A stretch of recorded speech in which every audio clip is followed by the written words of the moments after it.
Igreja Evangélica Cristo é Vida, a sua cidade refúgio.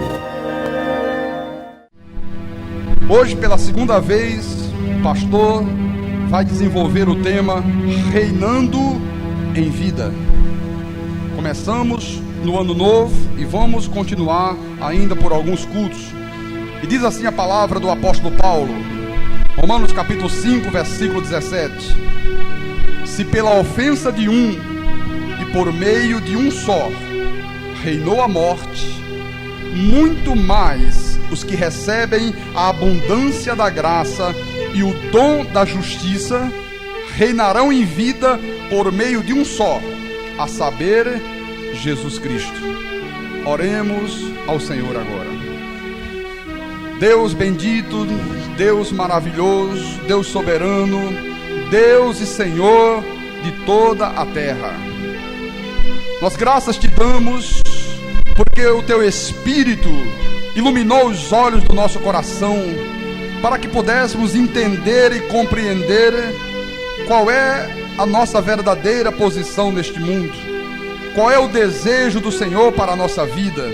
O teu desejo é que nós vivamos neste mundo reinando em vida por meio de Jesus Cristo.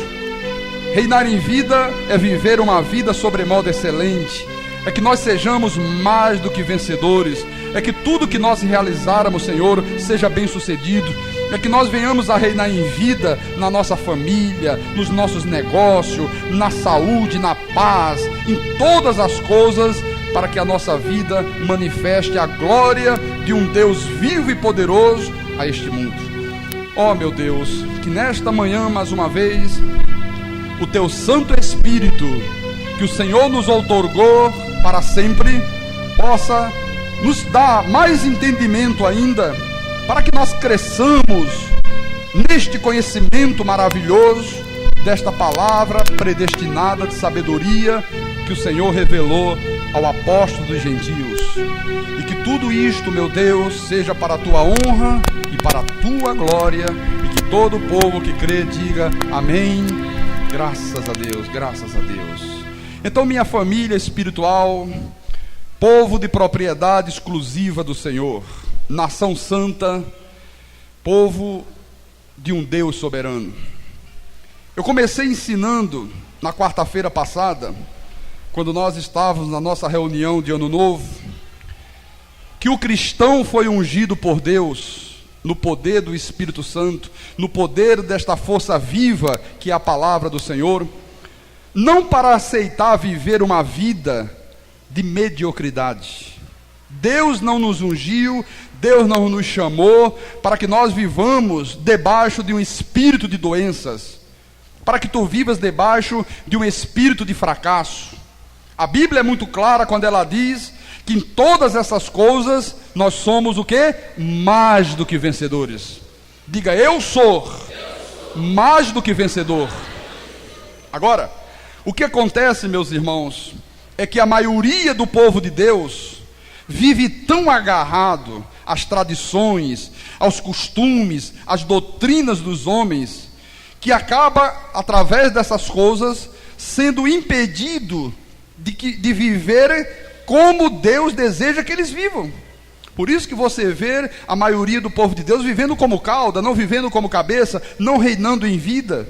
Pastor, quer dizer então que os costumes, as tradições, essas doutrinas dos homens podem impedir da palavra de Deus se manifestar na minha vida? Pode, exatamente isto. Vamos ver isto no livro de Marcos,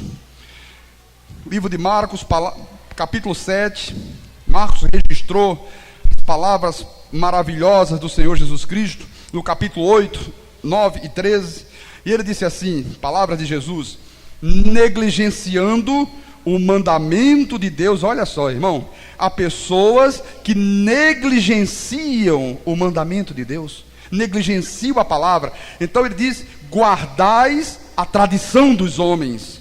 Há tantas tradições dentro da igreja, que as pessoas chegam ao ponto de negligenciar o que Deus está dizendo, de renegar a verdade da Bíblia em troco das tradições, em favor das tradições.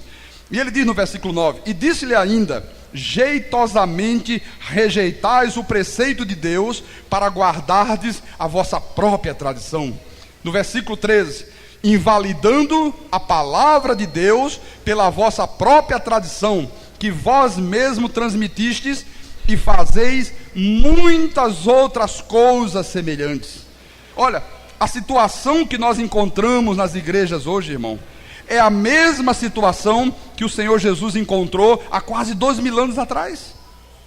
As tradições, os costumes, as doutrinas criadas pelos homens, faz com que o povo de Deus resista às verdades de Deus, negligencie esta graça maravilhosa de Deus, os preceitos de Deus, invalide a palavra de Deus, em favor de tradições mentirosas que foram há séculos introduzidas dentro da obra do Senhor. É hoje o quadro que nós encontramos na maioria das igrejas. É este quadro que Jesus encontrou nos dias da sua carne. Então, quando o povo de Deus deixa de viver por graça para viver por costumes e tradições, ele nunca vai poder reinar em vida. E eu quero lhe dizer, meus irmãos amados, que todas as religiões, todos os costumes e todas as tradições, elas são terrivelmente cruéis com o povo de Deus. Por quê? Porque tudo isto, irmão, tradições, costumes, doutrinas humanas, acaba criando muitos obstáculos ao poder de Deus. E essas coisas nada tem a ver com a verdade da Bíblia, nada tem a ver com aquilo que Deus está dizendo. E aí você já começa a entender por que existe tantos crentes neste mundo vivendo como cauda, vivendo sempre por baixo, nunca por cima, vivendo exatamente o contrário daquilo que a Bíblia diz que tem que ser a nossa vida. A vida financeira destruída, os negócios não prosperam, o casamento está sempre em crises contínuas. Muitos vivem deprimidos e angustiados, não desfrutam da verdadeira alegria, da verdadeira felicidade. Olhe para o semblante dos crentes lá fora. Quando você sair hoje da igreja, faça isso, você vai cruzar com muitos crentes de Bíblia embaixo do braço. Olhe para o rosto das pessoas, elas não expressam alegria, elas não têm um semblante de felicidade, é aquele semblante de angústia, de tristeza, parece que estão de mal com a vida. Você já observou isso? Você vê, meus irmãos, que os pregadores da lei, a primeira coisa que eles fazem é imprimir um livrinho com as doutrinas da igreja. Doutrinas da igreja. Cada igreja tem uma doutrina, cada igreja cria os seus costumes, cria as suas normas, e são exatamente estas doutrinas que a Bíblia chama de costumes e tradições. Veja que no versículo 67, por favor acompanhe junto com o pastor.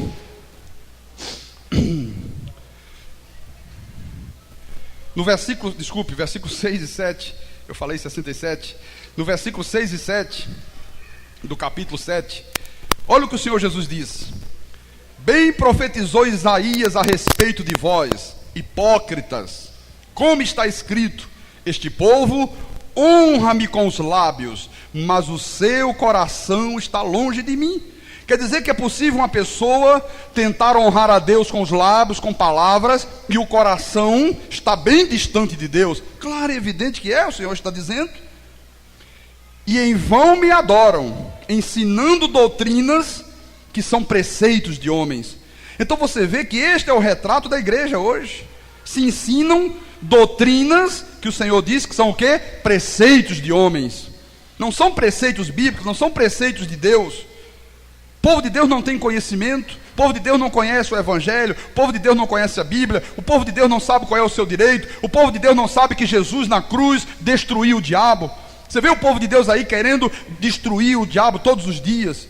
O povo de Deus vive 24 horas por dia lutando contra um diabo que está derrotado, que foi destruído pelo Senhor na cruz. Por quê? Porque não tem conhecimento da palavra. Então, ensinando doutrinas que são o quê? Preceitos de homens. Quer dizer, foram os homens que criaram estes preceitos. Alguns meses atrás, um irmão que veio fazer o seminário conosco, ele trouxe para mim um livro de doutrinas de uma denominação aqui do Brasil, um sinal muito grande, ela tem em todos os estados do Brasil. Olha, eu confesso a você que eu fiquei profundamente angustiado com o que eu li.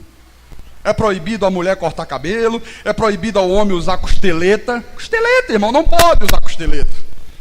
Não pode usar anel de formatura, a criança só pode jogar bola até os 7 anos e com bola de plástico. Não pode usar bola de couro. Você pode estar rindo, mas é verdade. Olha, eu li, eu comentei isso na rádio. Não pode ter televisão em casa, não pode ir à praia, não pode frequentar piscina de clube. Em casa pode, agora no clube não pode. Tremendo. A mulher só pode ter relações sexuais com seu marido debaixo de um cobertor e com todas as luzes apagadas. Tremendo isso aí. Imagina nesse calor aí de 40 graus, um cobertor aquelas mantas tremendas. Olha, tem que costurar no outro lençol da cama, que é para ficar preso embaixo.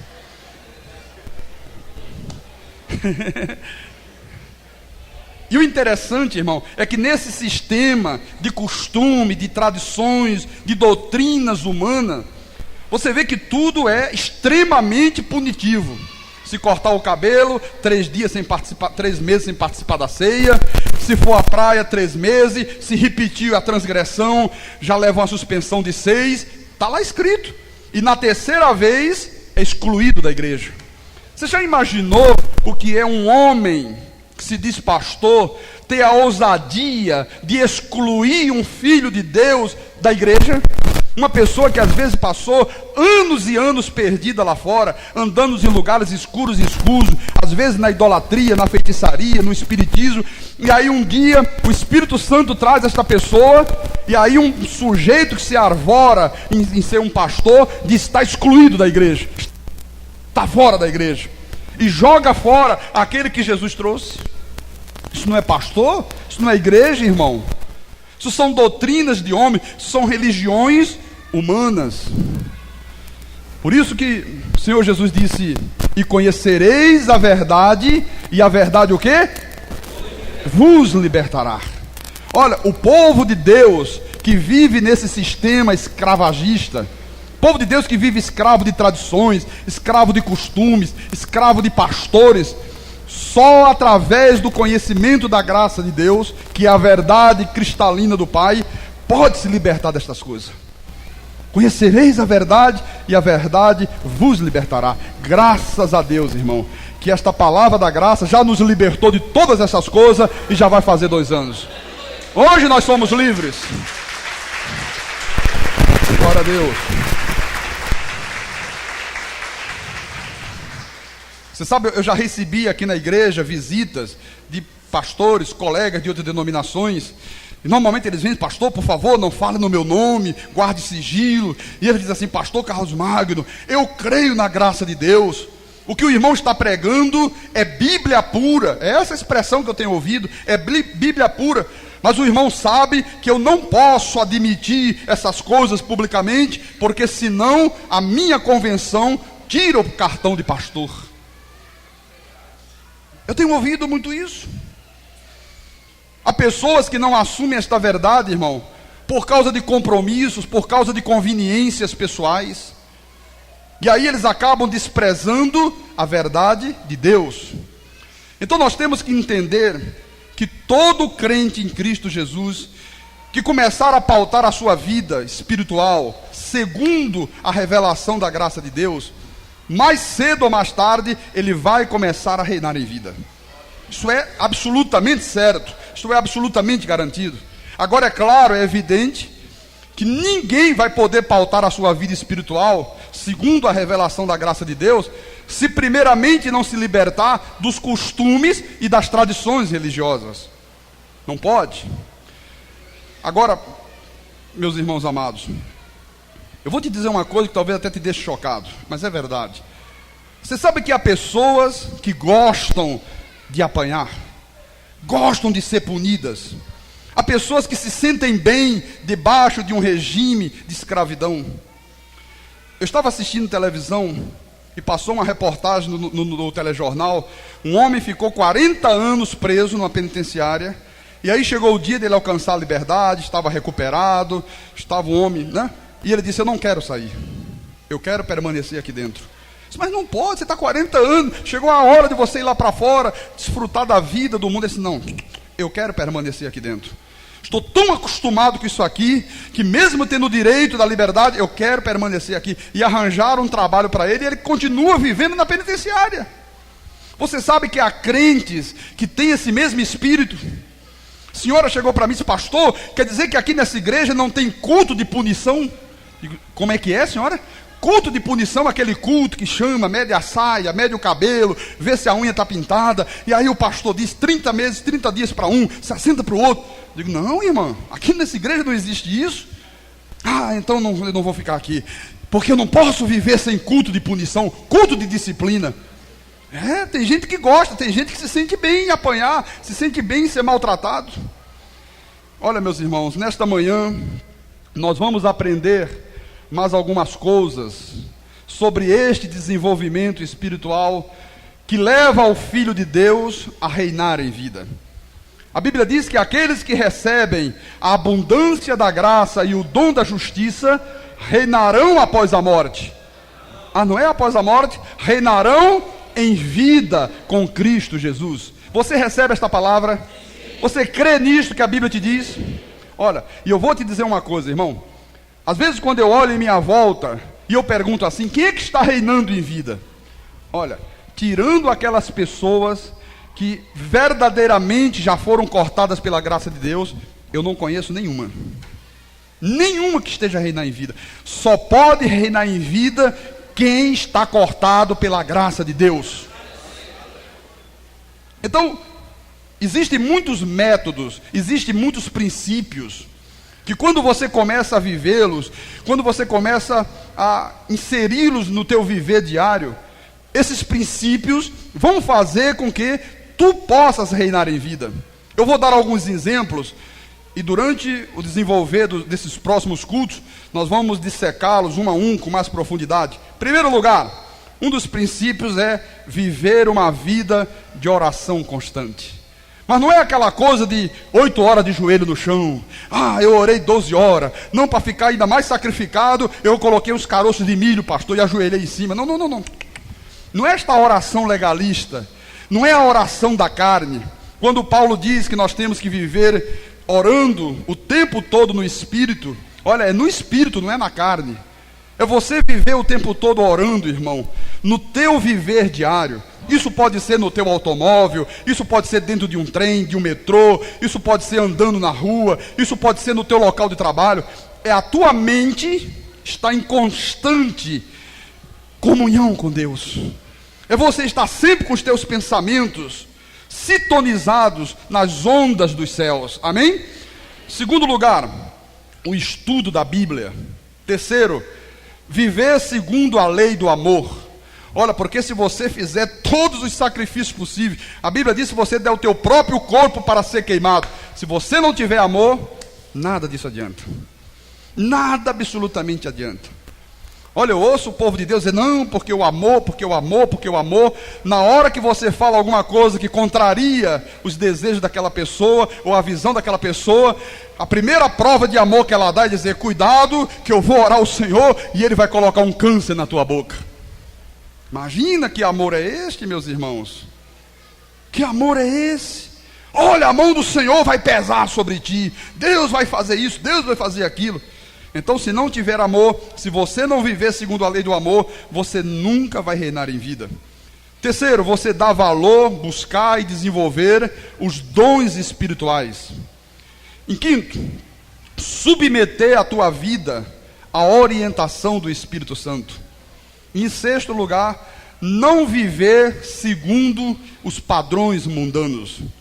Olha, veja quantas coisas, irmão, nós vamos aprender ao longo desses cultos, até chegar o dia que você possa dizer, pastor, eu estou vivendo uma vida vitoriosa, eu estou realmente reinando em vida. Tem que chegar este dia, irmão. Então nós vamos aprender nesta manhã alguns princípios, que na verdade são segredos, que o pastor traz para que tu possas viver uma vida vitoriosa, uma vida sobre modo excelente. Primeiro lugar, primeiro princípio, Jesus nunca qualificou os seus filhos como fracassados ou derrotados. Tens que gravar isso na tua mente, irmão. O Senhor Jesus Cristo, nosso Deus, nunca qualificou e jamais vai qualificar os seus filhos como fracassados ou como derrotados. Veja isto, por favor, em Romanos, capítulo 8, versículo 37. Diz assim a palavra: em todas estas coisas, porém, somos o quê?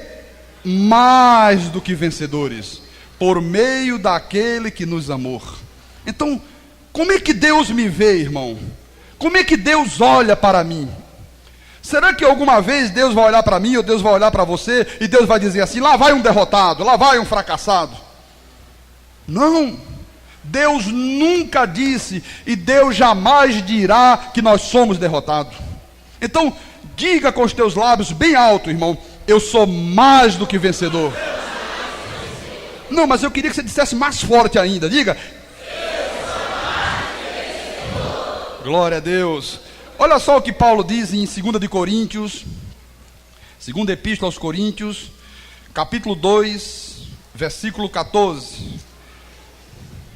Diz assim: graças, porém, a Deus, que em Cristo sempre nos conduz em triunfo. Olha, diga: sempre nos conduz em triunfo. Olha, irmão, é sempre em triunfo. Sempre em triunfo.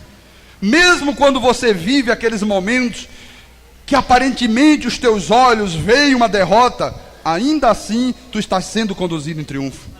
Mesmo quando a tua carne não sente, a minha Bíblia diz, e a tua também diz, que sempre tu és conduzido em triunfo por Cristo Jesus.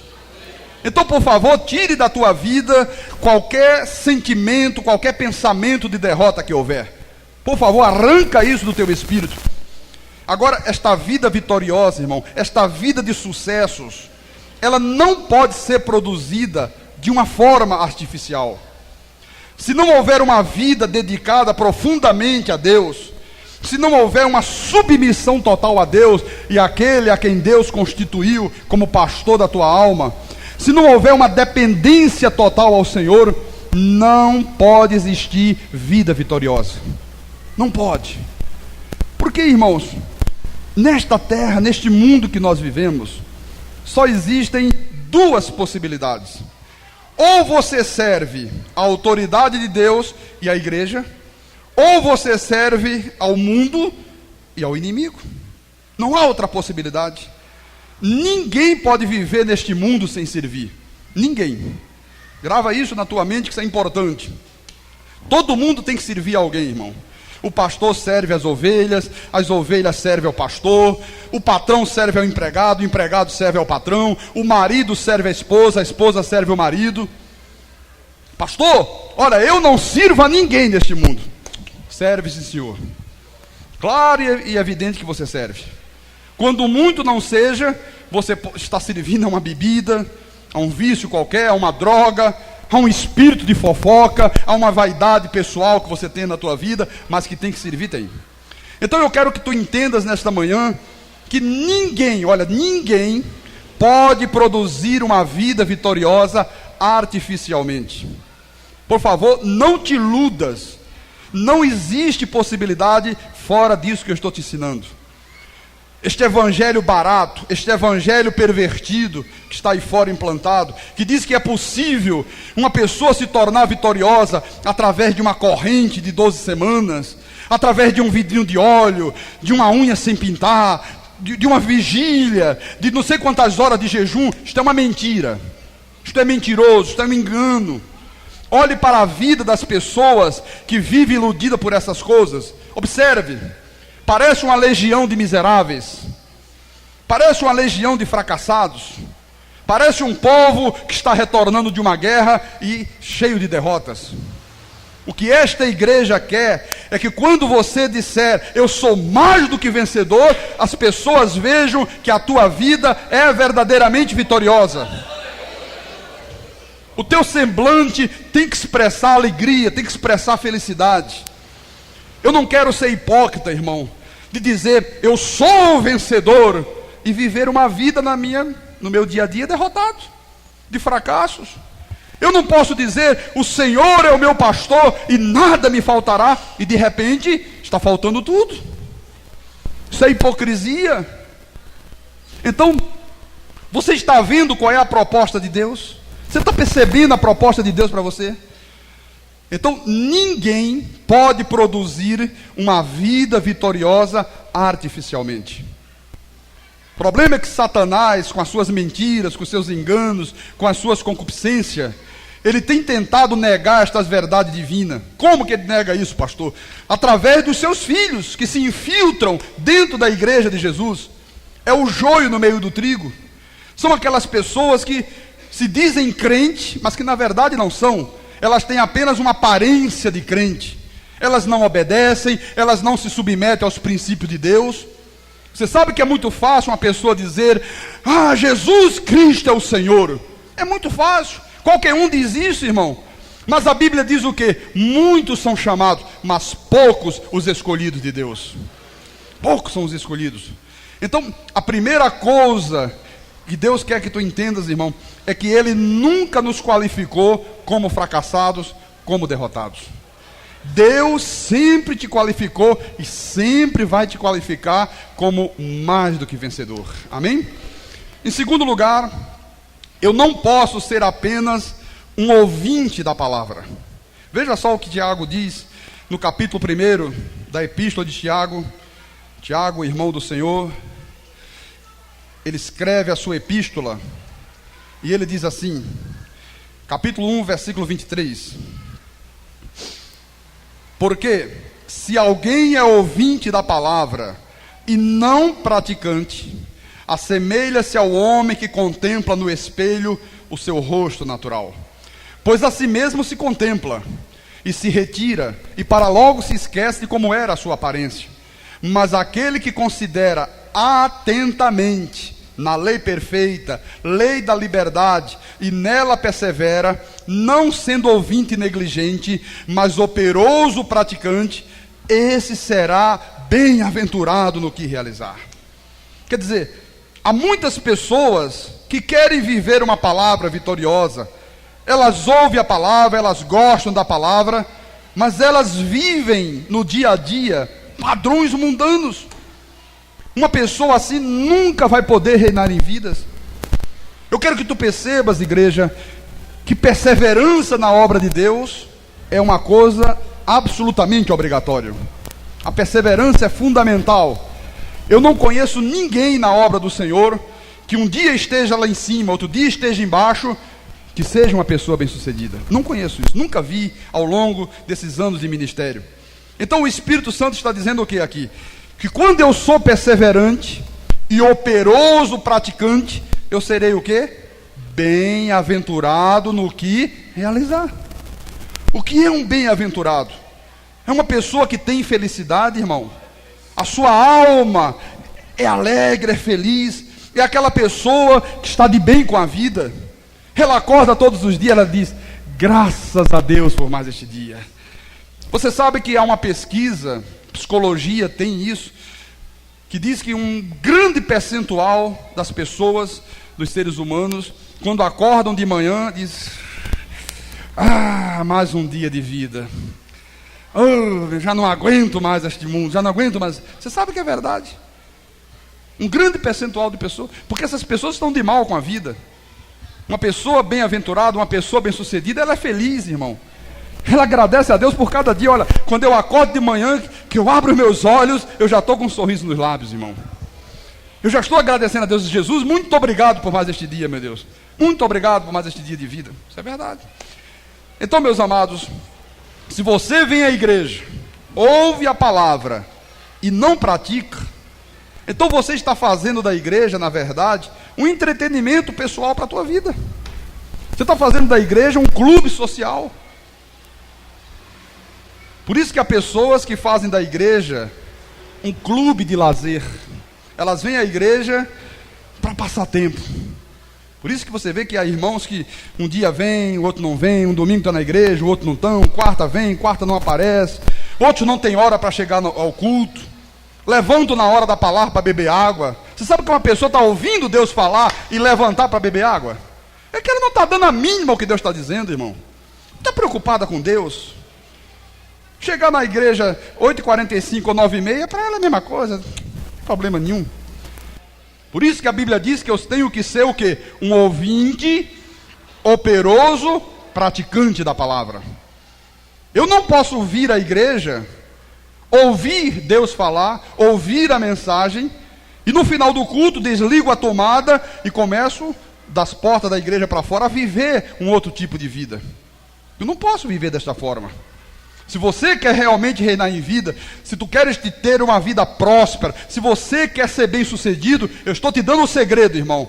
Ouça e pratique. Olha, isto aqui eu não posso te obrigar a fazer. Isso é uma coisa que o Espírito Santo cria em você e você começa a realizar naturalmente. Amém? Bem, o terceiro princípio que eu trago para a igreja nesta manhã é que ninguém pode viver nesse mundo dividido entre Deus e o mundo. Este é um ponto que nós vamos bater muito ao longo desses próximos cultos. Veja, por favor, no livro de Lucas.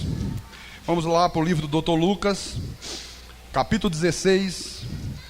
Você sabe que eu gosto muito desse livro de Lucas, porque Lucas, ele era um estudioso da palavra. Lucas tinha o cuidado de estudar, de testificar, de conferir, para poder levar adiante. Então no capítulo 16, versículo 13, ele diz assim: ninguém pode servir a dois senhores, porque ou há de aborrecer-se de um e amar ao outro, ou se devotará a um e desprezará o outro. Não podeis servir a Deus e a riqueza. Veja que a Bíblia diz ninguém, logo não pode haver exceções.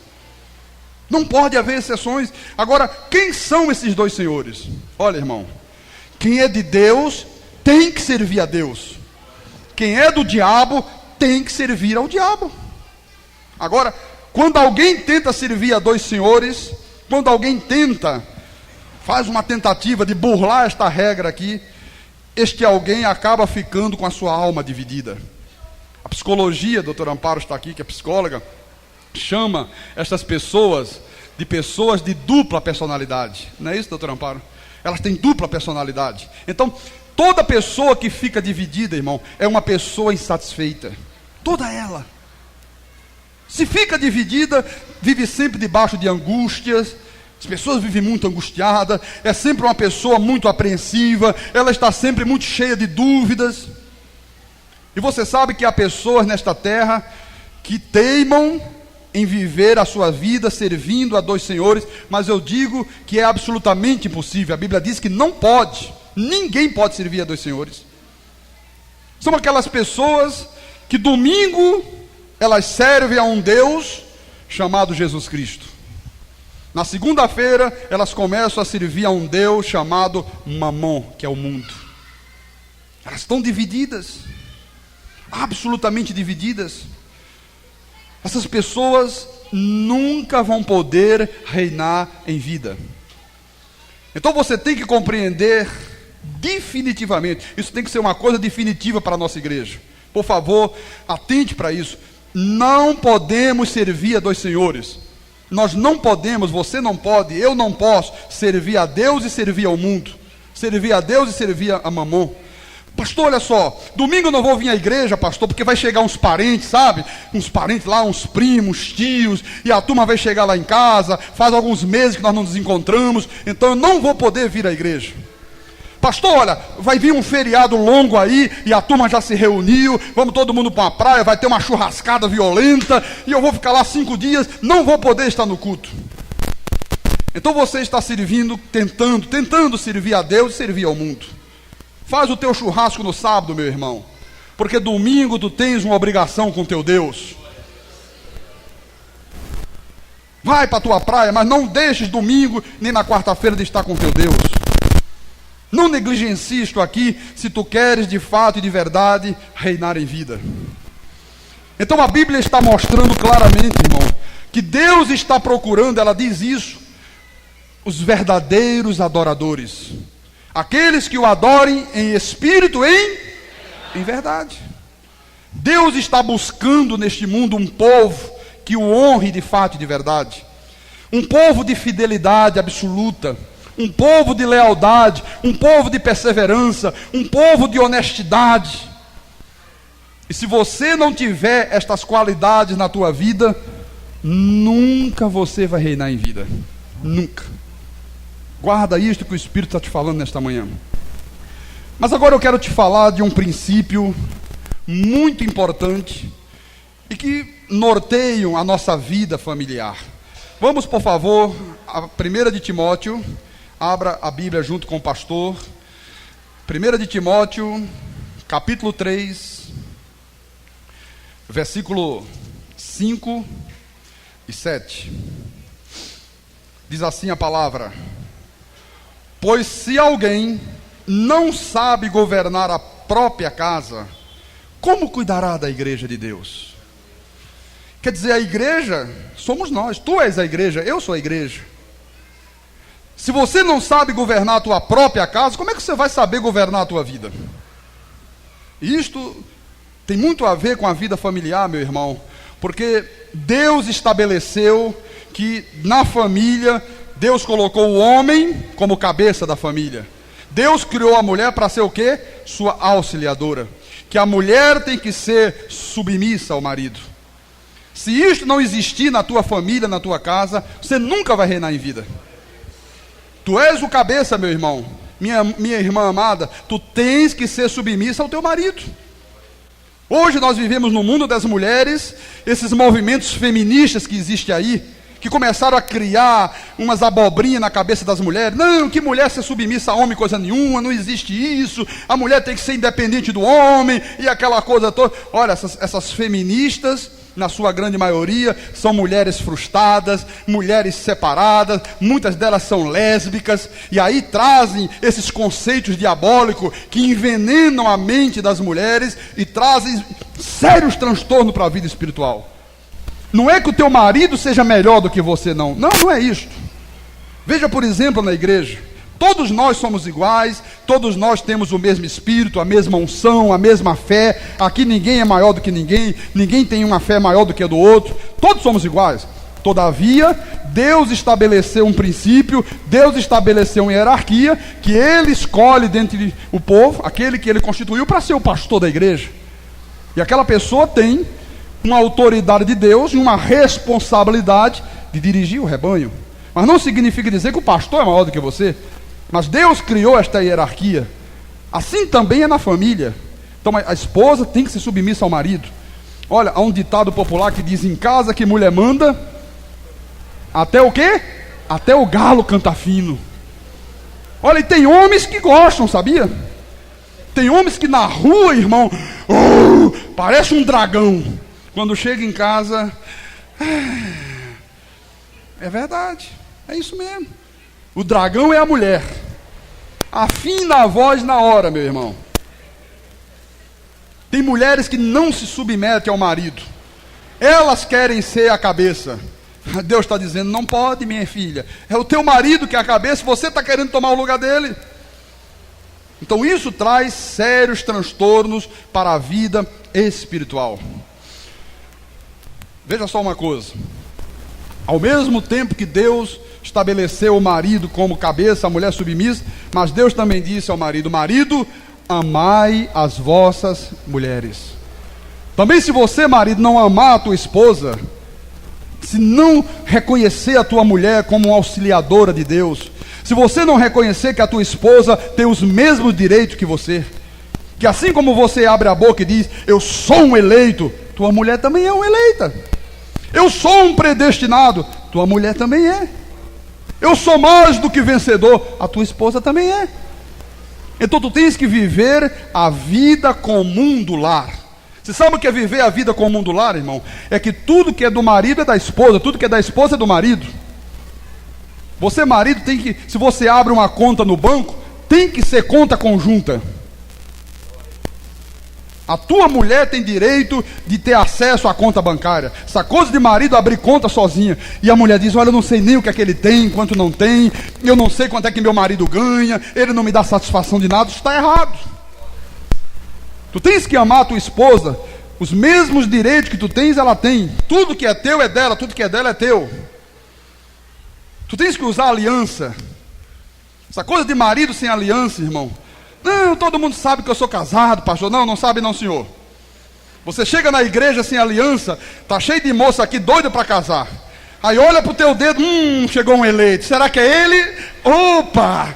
Aí já vai se peneirando pro teu lado, a tua mulher, já não gostei da ideia. É isso que acontece, irmão. Não, põe aliança no dedo, irmão amado. Pastor, tem uma alergia. Tem alergia? Mentira, ouro não dá alergia a ninguém, irmão. Não existe na medicina que ouro dá alergia a ninguém. Ah, então faz uma aliança de cobre, mas põe aí no dedo. Faz de borracha, pinta de dourado, mas põe aliança no dedo. É verdade.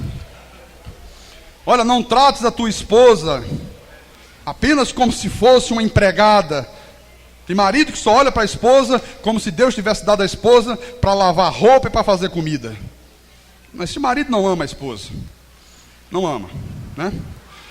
Então, meus amados irmãos, é muito importante este conceito que Deus está nos mostrando através desta palavra a Timóteo. E ele diz no versículo 6: não seja neófito, para não suceder que se ensoberbeça e incorra na condenação do diabo. Quem são os neófitos que Deus está falando? São os crentes, não, novo convertido, é o novo crente, é o novo convertido. Pessoa que é nova convertida, irmão, ela tem que ser muito bem ensinada, ela tem que crescer na graça, senão ela fica cheia de soberba, e ela acaba incorrendo na condenação do diabo. Não é condenação para a vida eterna, mas a condenação para fazer aquilo que provém do diabo. Diz no versículo 7, pelo contrário, é necessário que ele tenha bom testemunho dos de fora, a fim de não cair no opróbrio e no laço do diabo. Então é necessário o quê? Que ele tenha bom testemunho. Às vezes a pessoa está na igreja louvando a Deus, mas quando chega em casa, irmão, o marido agride a esposa agride o marido, olha uma confusão, é tapa para lá, é tapa para cá, e quebra prato, e bate em porta, xinga palavrão. É verdade. É o marido que trata a esposa como empregada. Às vezes diz, esta aí. Você sabe o que é um marido tratar a esposa de esta aí? Essa coisa aí. Você está rindo, mas você pensa que não existe, irmão? Ou então é a esposa que grita com o marido, irmão. Esposa que não se submete à autoridade que Deus deu ao seu marido. Então tu começas a ver o quê? Que brigas dentro de família é o quê? Opróbrio do diabo. É o opróbrio do diabo, diz a palavra. Por isso eu quero te dizer que na realidade, irmão, a nossa igreja, ela não começa aqui na Avenida Cruz Cabogá 347, não.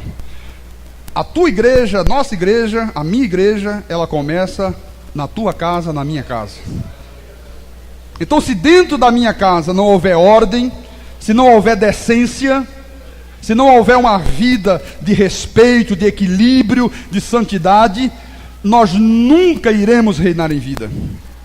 Por isso eu digo para você, esposa, tenha um pouquinho mais de paciência quando o teu marido chegar em casa nervoso.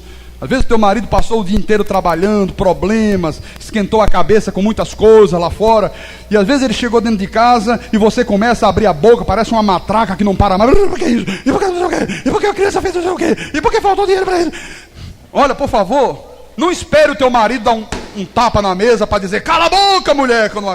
Por favor, seja sábia. Seja sábia. Cala a boca, tem tempo para tudo. Deixa o homem chegar, tomar banho, jantar, dormir. Uma hora você pega ele tranquilo e põe as coisas na mesa e discute com o teu marido. Tem mulheres que não são sábias. Só cala a boca depois que o marido dá um sopapo na mesa. E você, marido, que está rindo agora, olha, veja muito bem como é que você trata a tua esposa. Porque senão as tuas orações podem ser interrompidas. São essas pequenas coisinhas, irmão, que nós precisamos acertar na nossa vida, porque senão não é vida espiritual, senão é vida artificial, e aí não pode existir vida vitoriosa, aí não pode reinar em vida. E o quinto princípio, o quinto ponto, é que um dos aspectos de uma pessoa que reina em vida é dominar-se a si próprio. Vamos ver isso no livro de Provérbios. O sábio Salomão escreveu sobre isto. Provérbios, capítulo 16.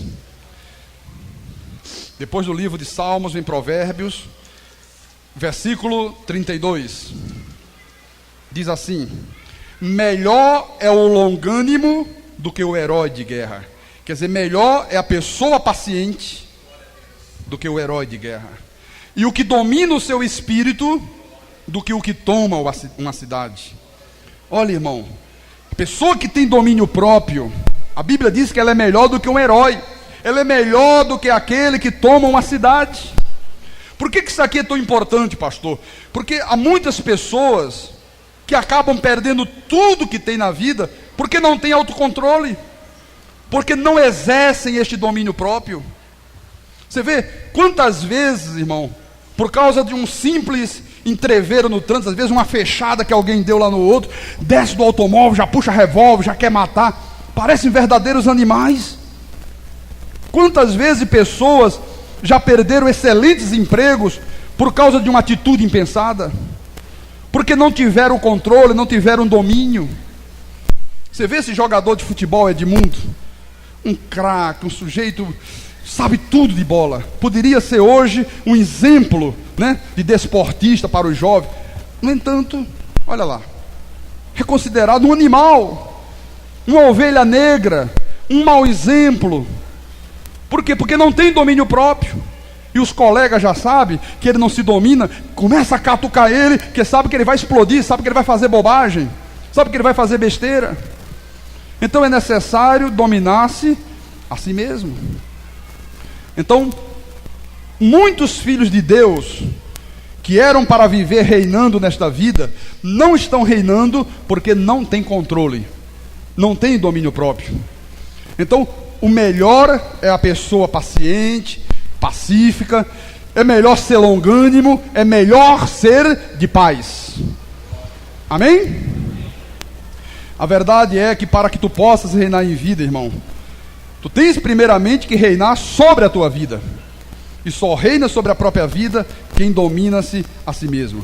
Veja o que diz Gálatas, livro de Gálatas, capítulo 5, versículo 16. Gálatas 5, versículo 5, capítulo 5, versículo 16. Digo, porém, andai no Espírito, e jamais satisfareis a concupiscência da carne. Porque a carne milita contra o Espírito, e o Espírito contra a carne, porque são opostos entre si, para que não façais o que porventura seja do vosso querer. Então, para que eu possa fazer a vontade de Deus, e não a minha vontade, eu tenho que dominar a mim mesmo, eu tenho que ter controle. Irmão, não é só parar de beber, não é só parar de fumar, que a pessoa já é crente.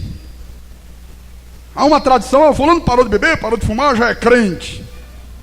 Há muita gente que já parou de beber, já parou de fumar, mas continua falando palavrão, continua fazendo fofoca, continua falando mal dos outros, mente, dissimula. Então tu tens que ter o caráter de Deus na tua vida. E para ter o caráter de Deus, não basta apenas parar de beber ou de fumar. Às vezes é preciso parar com as tradições religiosas, é preciso parar com os costumes, é preciso parar com aquelas tradições de família. Ah, eu sou assim porque meu pai era assim. Não, esse meu gênio eu herdei do meu avô. Que herdou de avô que nada, meu irmão. O Espírito Santo te faz uma nova criatura. Às vezes eu ouço crente dizer assim: não, esta é a minha maneira de ser, este é o meu gênio, eu nasci assim e não vou mudar. Tá bom, tudo bem, mas eu quero que tu saibas que tu também nunca vai reinar em vida. Nunca vai reinar em vida. Então, meus irmãos, eu quero que tu saibas que todo filho de Deus que não está reinando em vida é porque ainda não desenvolveu esses princípios na sua vida, ou então é porque quebrou estas regras, ou então é porque deixou de vivê-las. Então não estão reinando em vida. Olha, meus amados, eu não admito, em hipótese alguma, um filho de Deus passando necessidades. Eu não posso admitir um filho de Deus desempregado. Os negócios amarrados, emperrados, não andam, não desenvolve. Uma vida sem paz, casamentos em crise. Não, essas coisas não são para os filhos de Deus. A Bíblia diz que nós somos mais do que vencedores. E você sabe que estes princípios aqui se aplicam até mesmo para a comida. Parece uma coisa simples, não é? Mas até mesmo para a comida. Volte outra vez para o livro de Provérbios, por favor. Provérbios capítulo 23, versículo 2.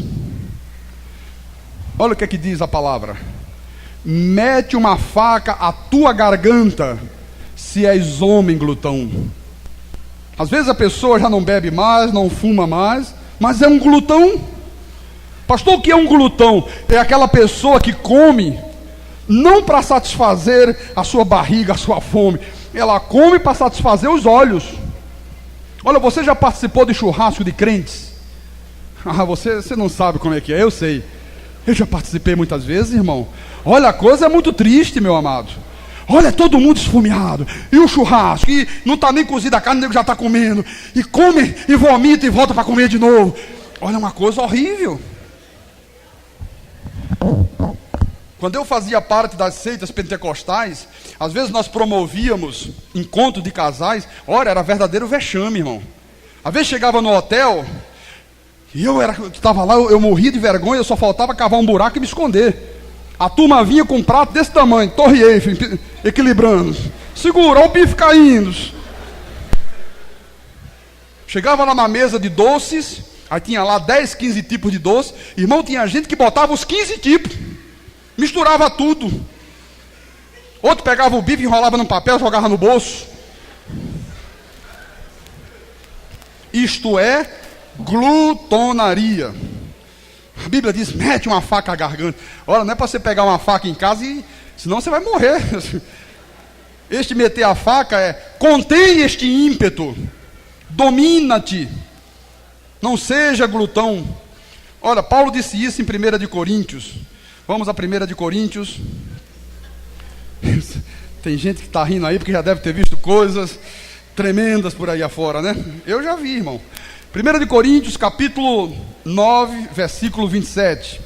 Ele diz assim: mas esmurro o meu corpo e o reduzo à escravidão, para que, tendo pregado a outros, não venha eu mesmo a ser desqualificado. Paulo diz, eu esmurro o meu corpo, eu reduzo as minhas vontades, os meus desejos à escravidão, para que não aconteça de eu ter pregado a outros e no fim eu mesmo ser desqualificado. Quantas vezes a pessoa diz para outra assim, irmão, tem que ser fiel dizimista da igreja, irmão, e ele mesmo não é dizimista.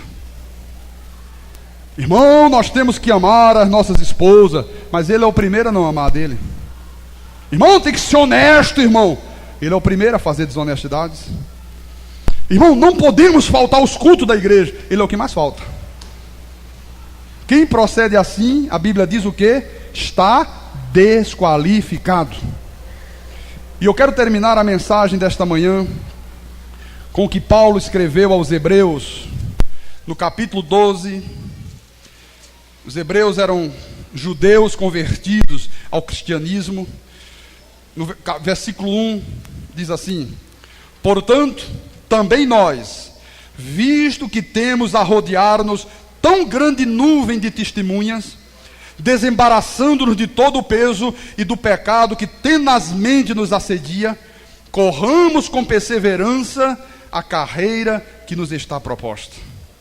Então Paulo está dizendo aqui, irmão, ele está dizendo, irmãos, à tua volta, em teu derredor, na tua casa, no teu trabalho, os teus vizinhos, todos eles são testemunhas que olham para a tua vida, estão olhando para você. Então tu tens que ver tudo aquilo que é peso na tua vida e tu tens que te desembaraçar desse peso nesta manhã. Tira tudo que é peso, tudo que é ruim, tudo que é contrário, tudo que é mau testemunho. Irmãos, eu como pastor sou exemplo para esta igreja. Todos vocês olham para mim como testemunho.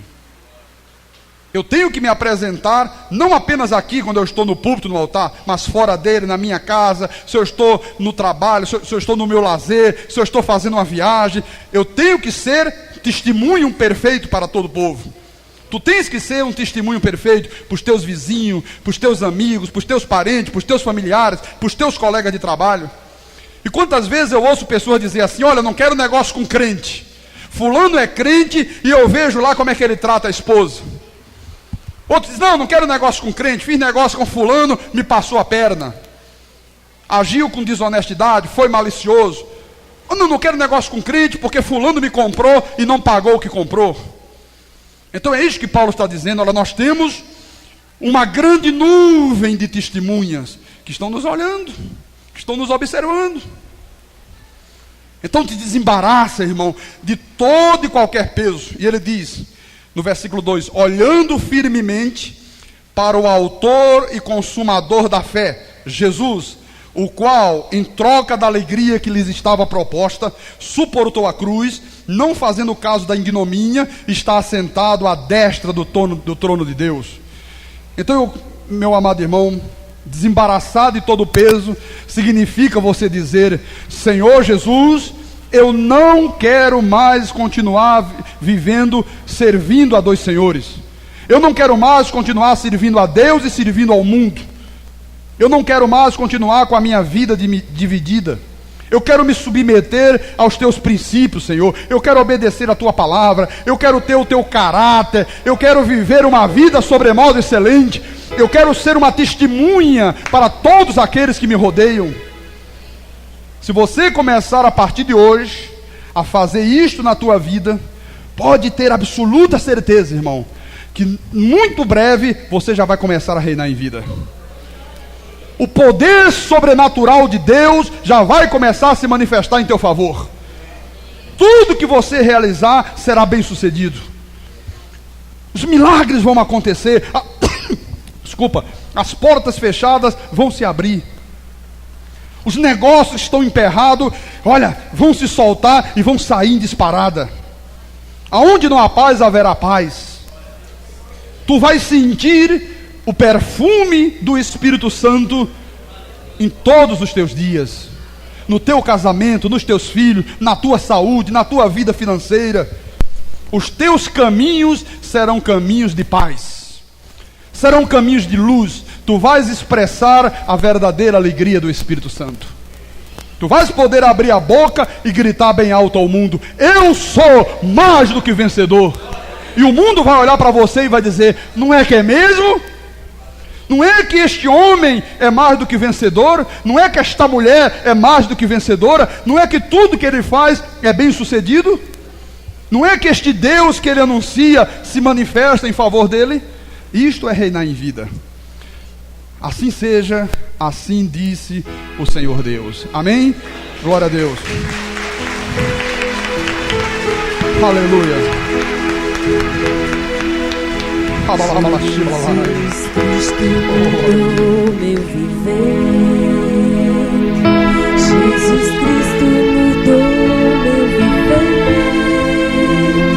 Ele é a luz que ilumina meu ser. Jesus Cristo mudou meu viver.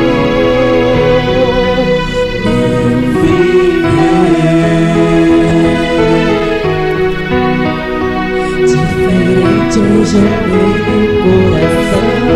Ah, diferente hoje é o meu coração. Diferente hoje é o meu coração.